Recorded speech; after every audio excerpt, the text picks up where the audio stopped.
সন্ধ্যা হয়ে গেল, এখনো একটা মাছও বিক্রি করতে পারলাম না। মাছ যদি বিক্রি করতে না পারি তাহলে আমার সংসার কিভাবে চলবে? আল্লাহ, তুমি রহম করো। আর এই গ্রামে কি কোনো মানুষ নাই যে আমার কাছ থেকে একটা মাছ কিনবে?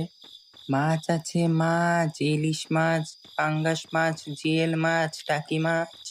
আরে হিসু আসারও আর টাইম পেল না, মাছ করা রেখে প্রস্রাব করে আসি।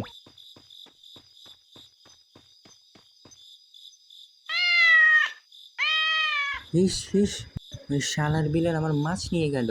ওই বিড়াল, ওই দাঁড়া, আমার মাছ দিয়ে যা। হঠাৎ করে বিড়ালটা আবার কই চলে গেল?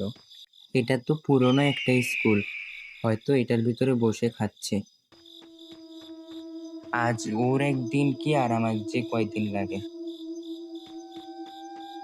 এখানে তো কিছুই নেই, ওই পাশে গিয়ে দেখি তো। ওমা, এটা তো মাথা কাটা লাশ। আল্লাহ জানে কে কে মেরে রেখে গেছে। কি করি?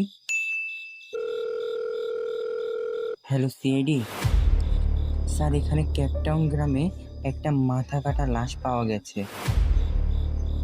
আচ্ছা ঠিক আছে স্যার।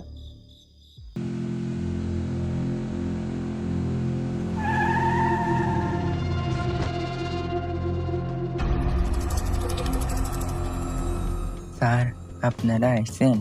দেখেন কে যেন এই বাচ্চাটাকে গলা কেটে ফেলে রেখে গেছে।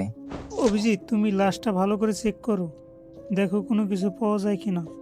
আর আপনি এক্স্যাক্টলি এখানে কি দেখেছেন?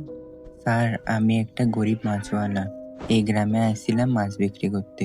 হঠাৎ আমার প্রস্রাব আসে, মাছের ঝুলিটা রেখে প্রস্রাব করতে চাই। কোথা থেকে যেন একটা বিড়াল এসে ঝুলিটা থেকে মাছ নিয়ে পালায়।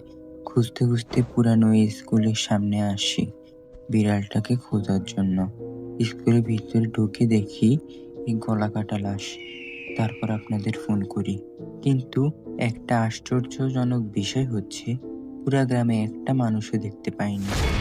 ওকে, আপনি এবার যেতে পারেন। স্যার, হ্যাঁ বন্ধুরা, আজকে ভিডিওটা এতটুকুই। দ্বিতীয় পার্ট দেখতে চাইলে অবশ্যই কমেন্ট করবেন। আর ফুল ভিডিও আমার ইউটিউব চ্যানেলে আপলোড আছে, চাইলে আমার ইউটিউব চ্যানেল থেকে দেখে আসতে পারেন।